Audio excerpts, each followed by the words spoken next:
자, 사회적 인지의 일반적 과정을 살펴봅니다. 사회적 인지의 일반적 과정은 첫 번째 정보 수집, 그 다음에 정보 통합으로 이렇게 이루어집니다. 자, 그럼 정보 수집이란 무엇일까요?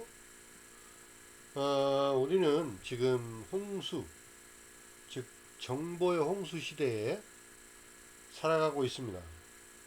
따라서 우리에게는 많은 사회에서 사건과 또 다른 사람과의 인간관계를 통해서 나름대로 판단을 내리고 또 사회생활을 영위하고 있습니다.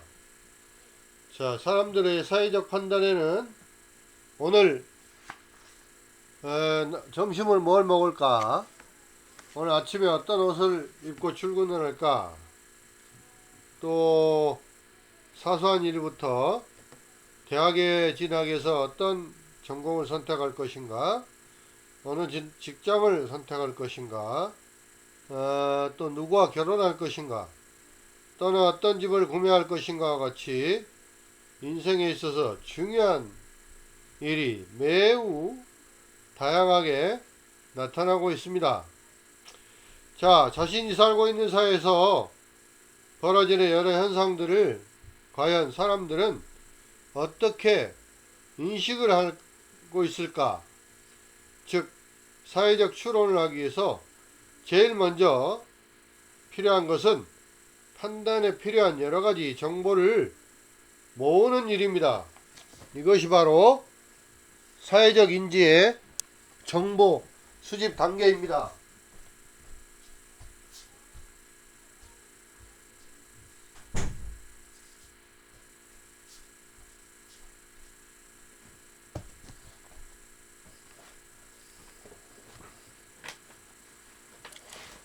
취준생들의 경우에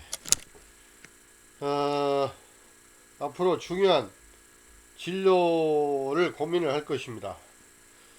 그래서 이제 회사의 임금은 얼마가 되는가, 또 회사에서 요구하는 능력은 무엇인가, 또 회사의 그 앞으로의 성장 전망은 어떤가, 이러한 여러 가지 정보들을 많이 수집을 해야 할 것입니다. 따라 사람들이 외부 세계의 여러 현상들을 이해하기 위해서는 먼저 감각기관을 통해서 외부 자극을 수용해야 하는 것과 마찬가지로 사회적 인지를 위해서는 판단에 필요한 정보들을 수집을 해야 합니다. 자, 우리가 오늘날 정보 홍수 시대에 살고 있는 사람으로서 필요한 모든 정보들은 항상 우리 주변에 존재하고 있습니다. 그런데 어떤 경우는 주어지는 정보가 너무 제한되어 있거나 또는 그 양이 너무 많아서 정보 수집에 문제가 생길 수도 있습니다.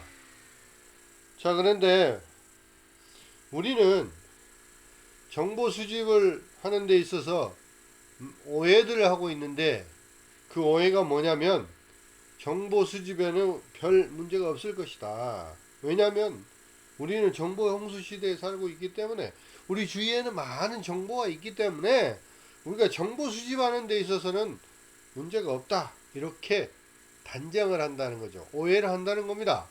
그런데 현실적으로는 양적 문제, 정보가 제한되거나 너무 많거나 질적인 문제, 정보들이 의도적으로 조작되어 있는 것들이 있다는 거죠. 또 방식의 문제가 있는데, 불공평하고 편견에 치우친 방법으로, 그러니까 나에게 맞는 그런 편견을 가지고 정보들을 수집을 한다는 거죠. 자, 자동차 보험을 한번 볼까요? 자동차 보험은 보험회사들이 여러 회사들이 있습니다. 그런 회사마다 그 보험 가입자들에게 많은 정보들을 제공을 하죠. 그런데 이러한 정보들을 과연 다 믿을 수 있을까? 똑같은 자동차인데 왜 보험회사마다 보험이 다를까? 이런 것들을 우리가 질적으로 의심스러운 경우가 많이 있다는 거죠. TV, 신문, 인터넷 이런 다양한 매체들을 통해서 우리는 매 순간 쏟아져 나오는 제품이나 또는 서비스 광고들 이런 것들로 인해서 정보들에 대해서 의심을 할 때가 많이 있다는 겁니다. 양적으로나 질적으로 충분한 정보가 존재한다고 해도 완벽한 정보 수집을 보장하지 못하기 때문입니다. 왜냐하면 사람들이 정보 수집하는 방식에 있어서 아까 말씀드렸듯이 불공평하게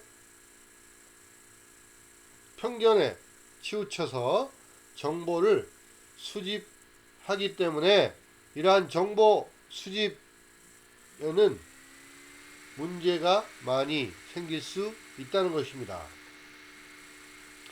자, 그럼 정보 수집에 있어서 영향 요인은 뭐가 있을까요? 첫 번째, 사전 기대입니다. 사람들은 다양한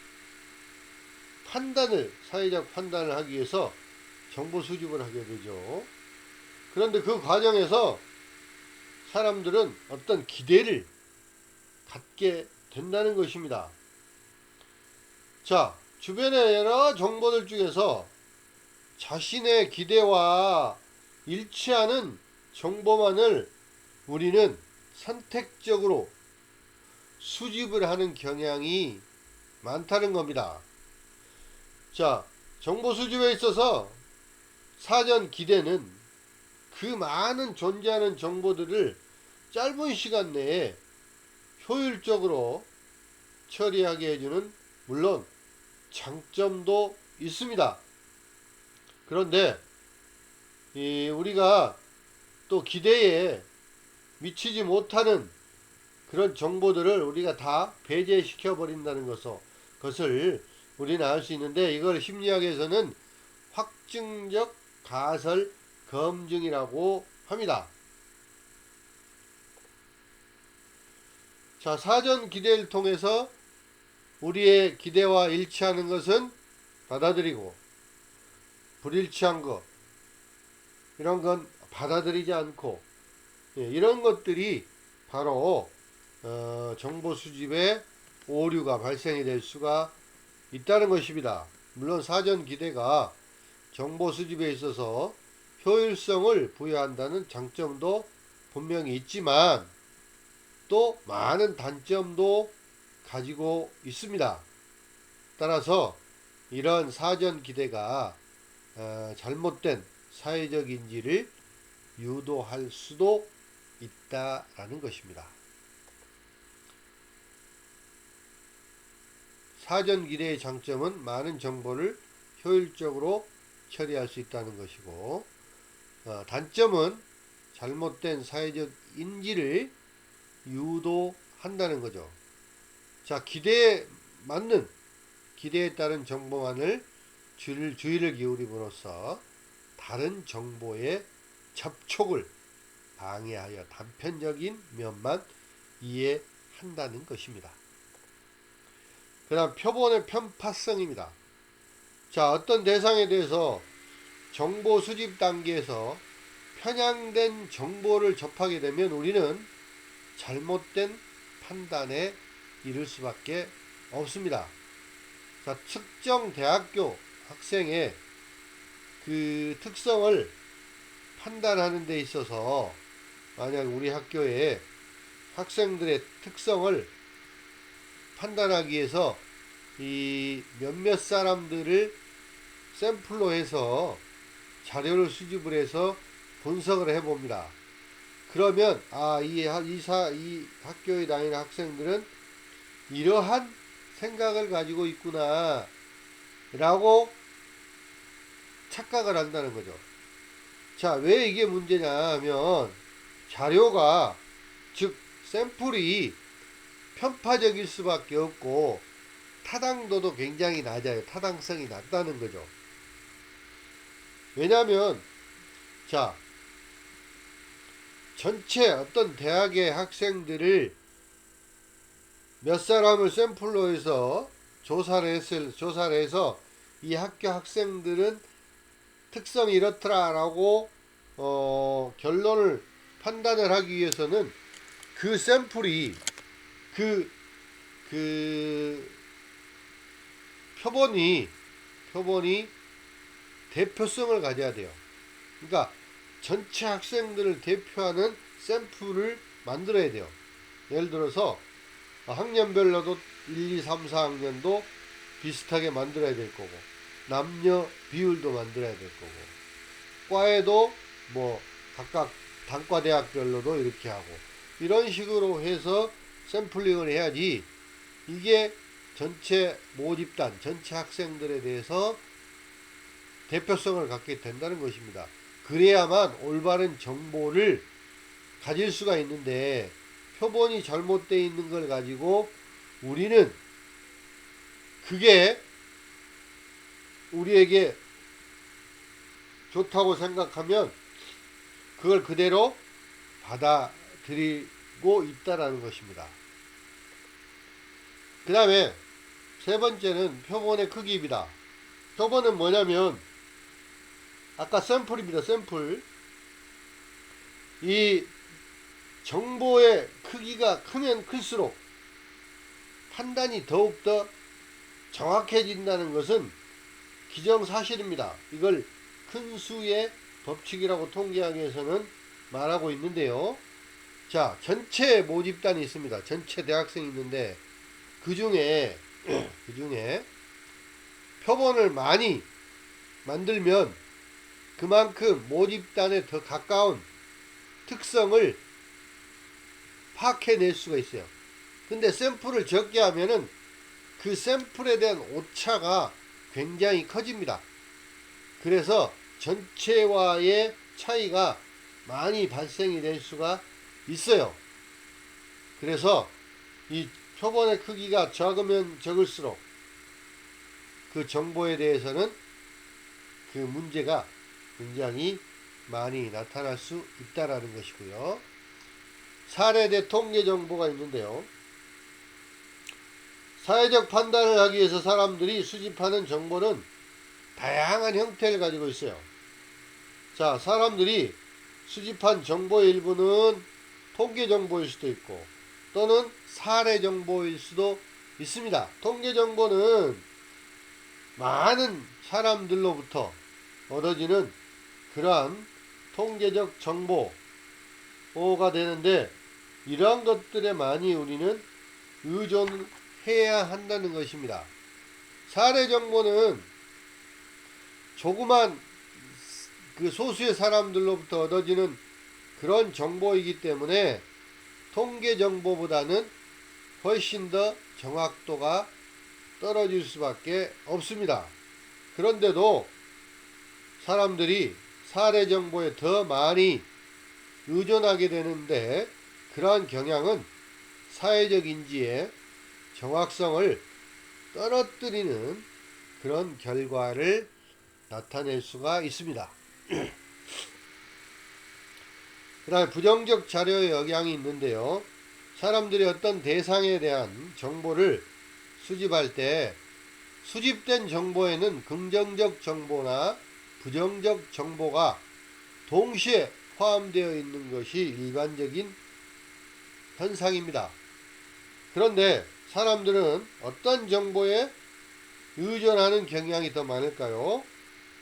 자, 이 연구에 의하면 사람들은 긍정적 정보보다는 부정적 정보에 더 의존하는 경향이 더 높고, 또 부정적 자료가 긍정적 자료보다는 사회적 인지에 더 많은 영향을 미친다는 연구 결과가 있습니다.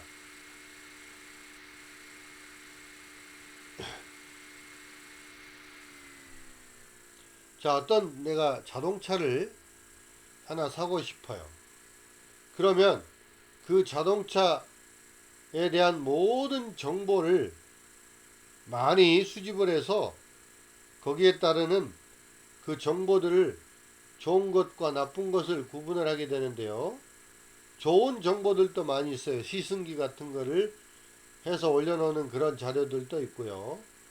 또 그 자동차에 대해서 좋지 않은 그런 비판의 글들도 많이 올라와 있습니다. 그런데 많은 사람들은 부정적인 그런 글에 더 많이 의존하게 된다는 것입니다.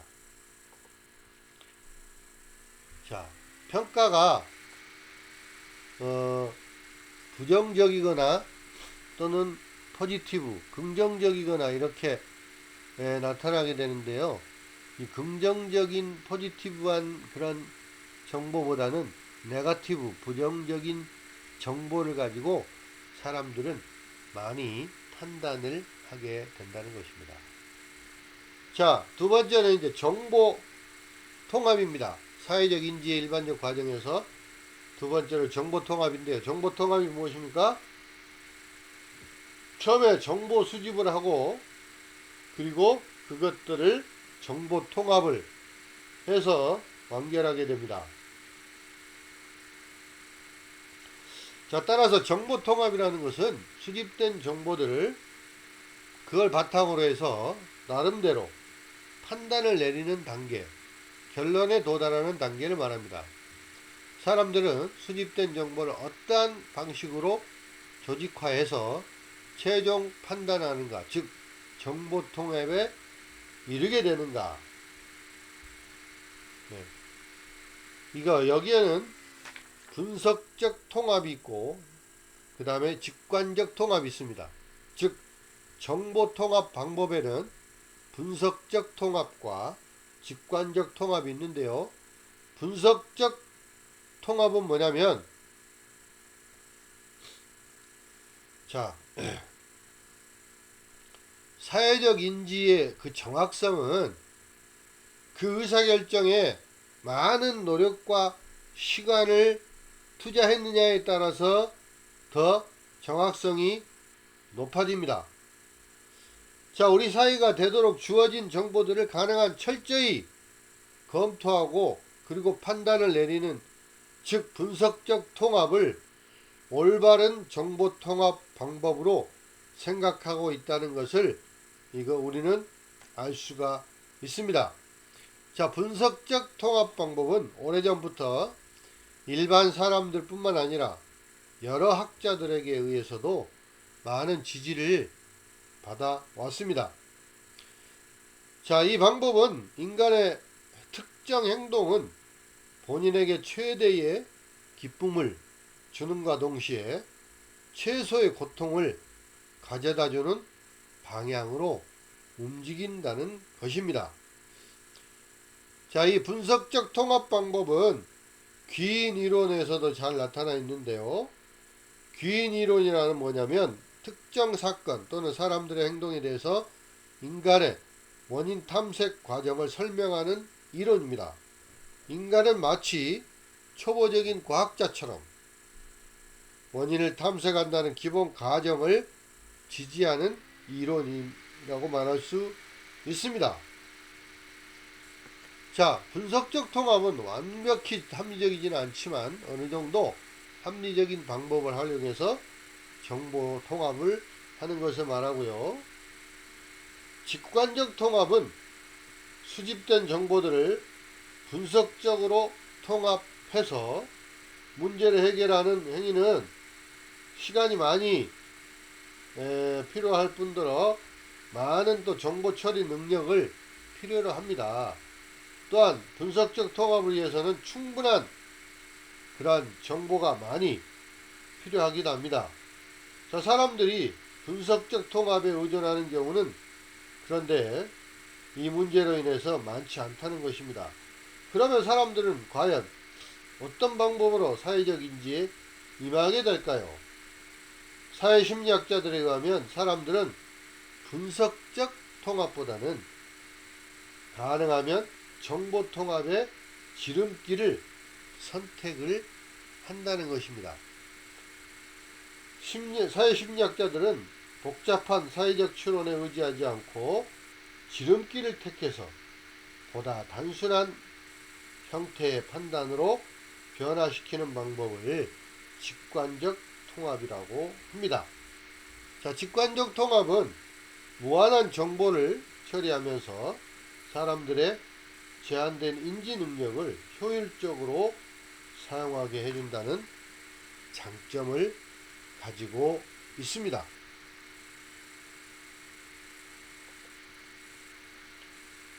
자, 분석적 통합은 주어진 정보들을 가능한 철저히 검토한 후에 판단을 내리는 방법이에요. 그러니까 많은 시간과 노력이 투자가 돼야 된다는 거죠. 예를 들어서 돌다리도 두드리고 걷더라.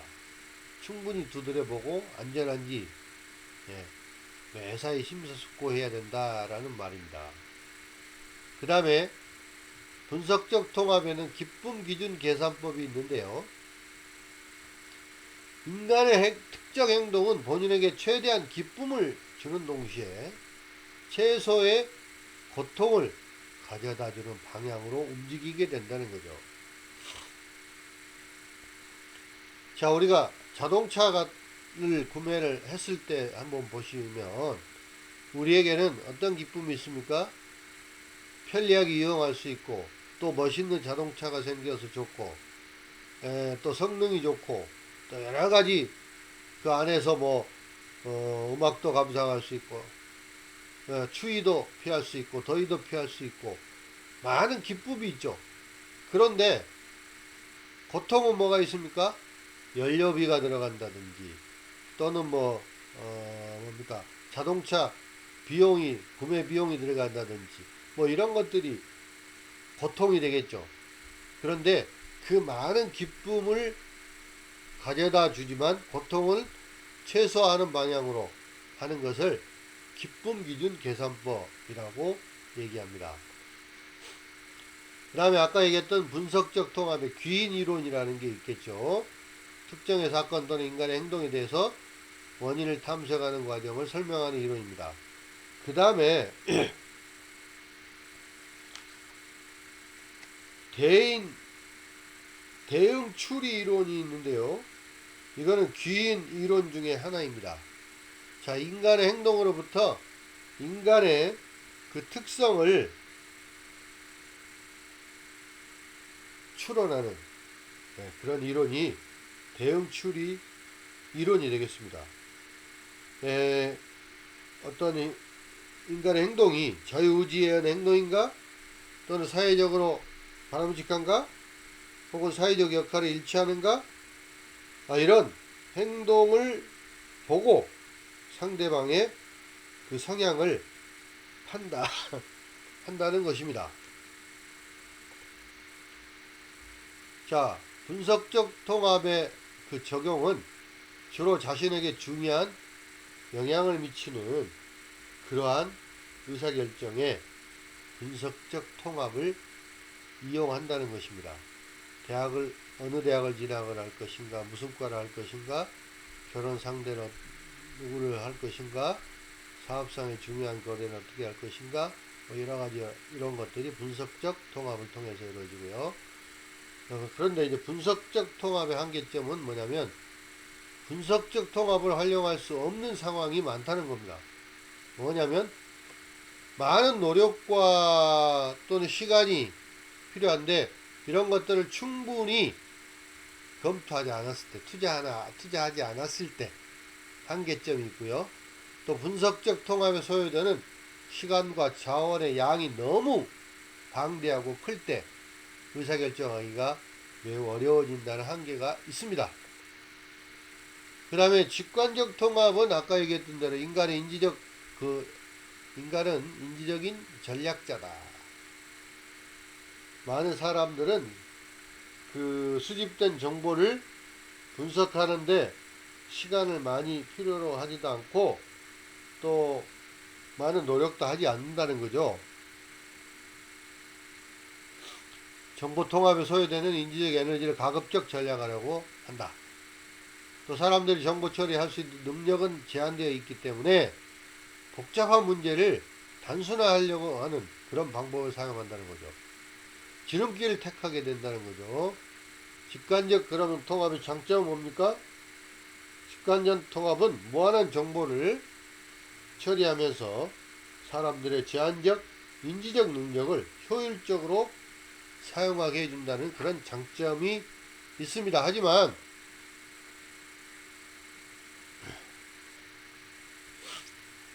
단점도 물론 있는데 잘못된 그러한 직관적 통합에 의해서 잘못된 판단이나 의사결정을 할 수 있다는 것입니다.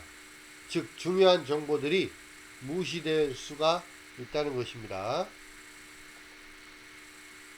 그 다음에 직관적 통합의 사용은 크게 이제 네 가지가 있는데요. 직관적 통합만을 이용해서 사회적 인지에 임하는 것이 있다는 것입니다. 첫 번째는 사람들이 문제에 대해서 주의 깊게 사고할 시간적 여유가 없을 때, 그 다음에 주어진 정보가 너무 많아서 그 정보를 모두 활용할 수가 없을 때, 또 문제가 별로 중요하지 않아서 별로 생각하고 싶지 않을 때, 의사결정을 내리는데 필요한 지식과 정보가 별로 없을 때 직관적 통합 방법을 활용하는 경향이 많습니다. 직관적 통합 방법에서 사람들이 제일 많이 사용하는 방법 중 하나가 바로 휴리스틱입니다.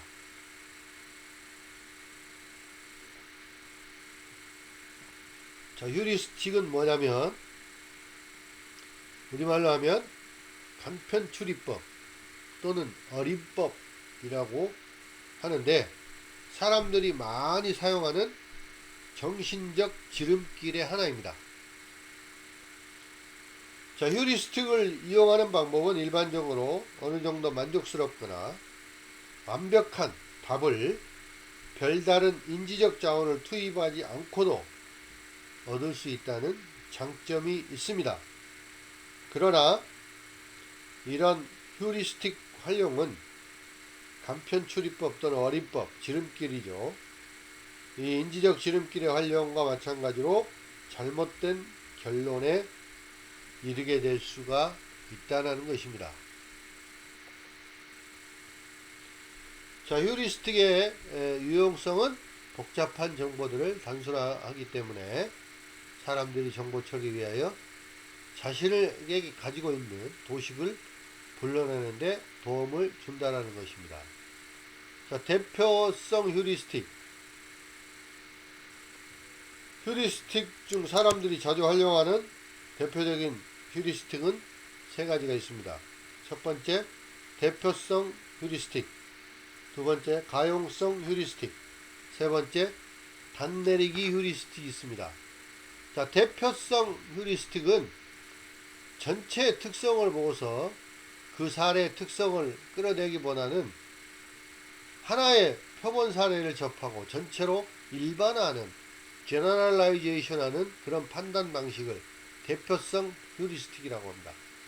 그러니까 많은 사례들을 아까 얘기했듯이 보고 정확히 분석하고 통합함으로써 판단을 해야 되는데 하나의 표본만 보고 그걸 가지고 전체가 이렇구나라고 일반화 해버리는다는 거죠.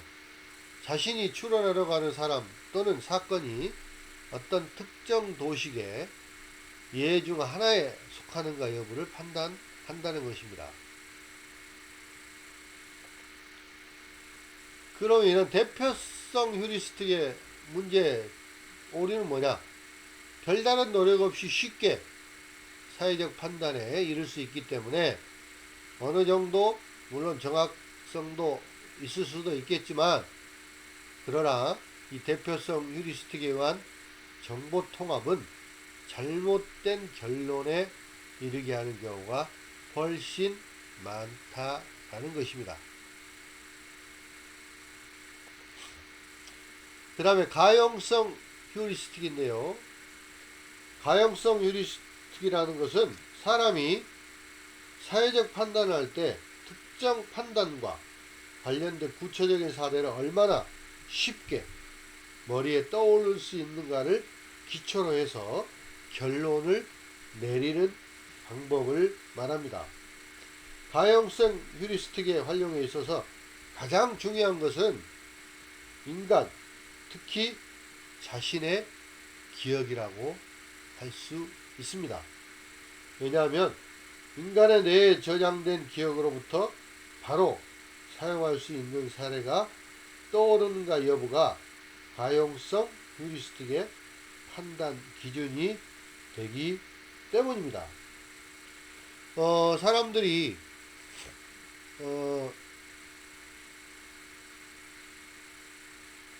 잘못 판단하는 경우가 있는데요. 예를 들어서 비행기를 타고 가면 어떨까? 위험도가 어떨까? 또 자동차를 타고 갔을 때 그 위험도는 어떨까? 어느 쪽이 더 클 것인가? 보통 우리는 비행기의 위험도가 더 클 거라고 판단합니다. 그러나 자동차 사고로 인해서 사망한 사람의 수가 비행기 사고로 인해서 사망한 수보다는 훨씬 많다라는 사실을 우리는 모른다는 것입니다. 이걸 안다면 자동차 위험도가 훨씬 크다고 볼 수가 있겠죠. 세 번째, 단내리기 휴리스틱이 있는데요. 이건 사람들이 사회적 판단하는 데 있어서 이미 제시된 기준을 근거로 해서 판단을 한다는 것입니다. 여기서 기준이라는 것은 내가 잘 알고 있는 그림, 잘 그리는 친구가 되는 것입니다. 미남 또는 미녀의 판단도 마찬가지입니다. 누구를 미남, 누구를 미녀라고 할 수 있습니까? 사람들은 나름대로 기준을 가지고 미남 또는 미녀를 판단을 하는 것입니다. 따라서 단내리기 휴리스틱이라는 것은 사회적 판단하는데 처음에 어떤 기준을 설정하고 그 기준으로 해서 최종 판단을 내리는 것을 말합니다.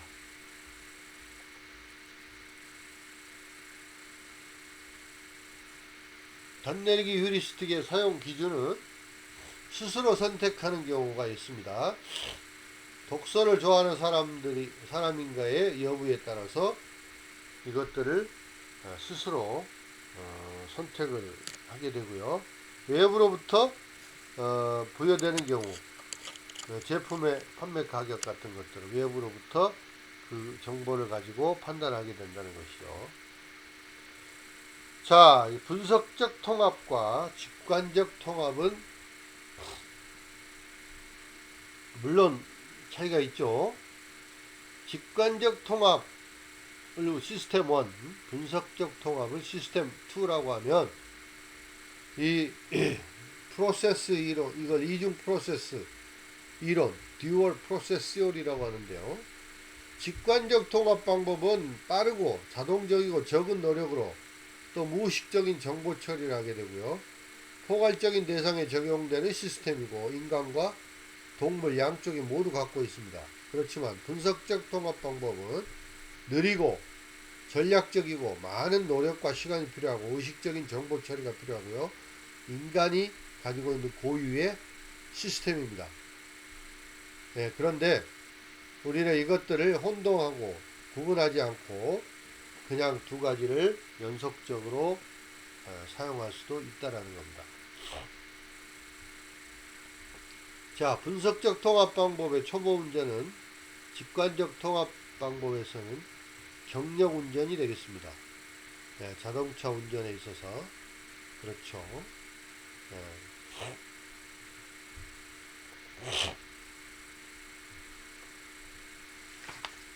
정보 통합에 있어서 영향 요인을 살펴봅니다. 첫 번째, 기분입니다. 기분. 일반적으로 사람들은 기분이 좋을 때와 또 그렇지 않을 때 다른 행동을 나타내는 경우가 많이 있습니다. 기분은 인간의 행동에 영향을 미치는가? 기분은 사회적 판단에 영향을 미치는가? 아이들은 용돈을 달라고 할 때 부모님의 기분에 맞춰서 용돈을 달라고 손을 내밉니다. 이게 대표적인 예고요. 또 기분 좋은 사람들은 자신은 괜찮은 사람이고 자신의 건강도 문제가 없을 것이고 자신의 미래도 밝을 것이라고 하는 그런 긍정적인 평가를 하는 경우가 많습니다. 사람들은 또한 자신의 주변 사람, 심지어 자신의 주변에서 벌어지고 있는 사회 또는 정치적 문제들도 모두 다 긍정적으로 평가를 한다는 것입니다.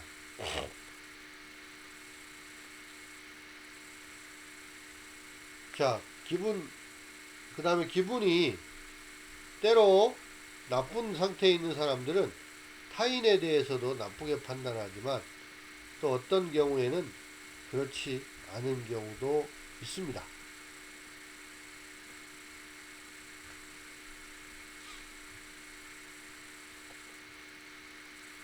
자, 기분은 사람들의 판단 방식에도 영향을 미치게 되는데 기분 좋은 사람은 의사결정을 빨리 하고 그리고 충동적으로 하는 경우가 많고요. 기분이 나쁜 사람은 정보 처리를 늦게 하는 경향이 있고 인과관계에 대한 추론을 복잡하게 하고요. 그런다고 해서 판단이 정확하다는 의미는 결코 아니라는 것입니다. 정보 처리가 늦고 추론을 복잡하게 한다고 해서 판단이 정확하다고 말할 수는 없습니다. 그 다음에 두 번째, 동기입니다.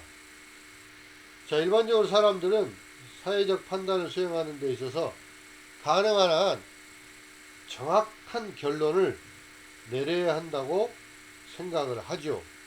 그래서 정확한 판단을 하려고 하는 동기부여가 되면 사회적 판단의 정확성이 높아질 것이라고 생각을 하게 됩니다.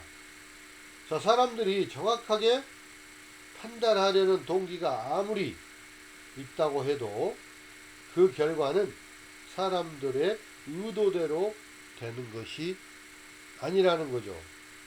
또 사람들이 어떤 사회적 판단을 하는 데 있어서 특정한 동기를 지니고 있다면 그 특정한 동기가 사회적 판단에 영향을 미치게 된다는 겁니다. 사람은 의식적으로나 또 무의식적으로 자신에게 유리한 쪽으로 생각을 하거나 또는 행동하려는 동기를 항상 지니고 있다는 것입니다. 마지막으로 지식입니다. 사회적 판단에 영향을 미칠 수 있는 또 하나의 요인이 바로 개개인의 지식인데요. 지식의 정도라고 하는 것은 한 개인이 어떤 분야의 사회적 판단을 하는 데 있어서 자신이 얼마나 그 분야에 대한 지식 또는 전문성을 지니고 있느냐에 대한 자기 자신에 대한 평가라는 것입니다. 자신이 해당 분야에 대한 지식이 높다고 평가하는 경우에는 더 정확한 그러면 판단, 즉 사회적 판단이 가능할까요? 결론부터 얘기하면 자신이 특정 분야에 나름대로 상당한 지식 수준이 있다고 여기는 경우에 오히려 잘못된 의사결정을 할 가능성이 더 높아진다고 할 수가 있겠습니다. 자, 이게 지식의 오류인데요.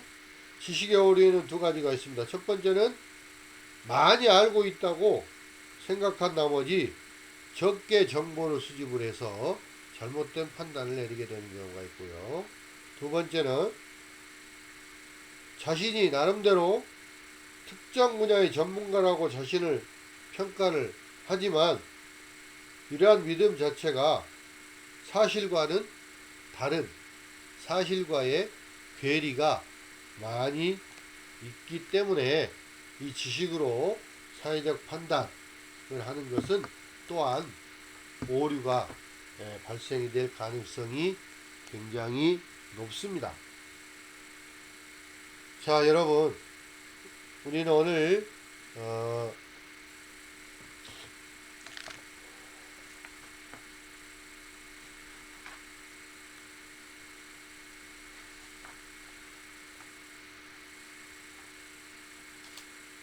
이제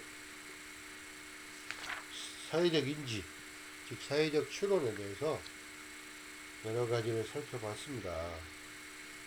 우리는 많은 그 정보의 홍수 속에서 우리가 그 사회적인 인지를 하고 그것들을 추론해서 끊임없는 디시전 메이킹, 의사결정 과정을 거치면서 우리가 이 인생을 살아가게 됩니다. 하지만 우리 인생에는 많은 사회에는 많은 정보에는 또 많은 변수들이 작용을 하기 때문에 이러한 사회적 인지가 제대로 이루어지고 의사결정이 제대로 이루어지는데 많은 또한 문제가 있을 수가 있습니다. 이것들을 제대로 어떻게 수용할 것인가, 여기에는 여러 가지 요인들이 많이 작용을 하고 있고요. 이것들을 또 어떻게 해석을 할 건가, 그리고 정보 수집을 어떻게 하고 사회적 그 추론에 대한 정보 통합은 어떻게 할 것인가, 이런 것들에 대해서 여러분 오늘은 살펴보았습니다. 여러분 그동안 벌써 또 한 학기가 많이 지나가고 있습니다, 여러분. 하지만 어렵고 아직 그 힘든 시기가 우리 앞에 놓여 있습니다. 여러분 조금만 더 참고 또 우리가 얼굴을 맞대는 그런 기쁜 얼굴로 만날 수 있는 그때를 기대하면서 또 잘 참아내고, 또 그렇지만 여러분이 해야 할 일, 여러분이 반드시 이루고자 하는 일들에 대해서 여러분의 꿈과 희망을 가지고 열심히 노력하는 여러분이 됐으면 좋겠습니다. 이상 강의를 마치겠습니다. 바이.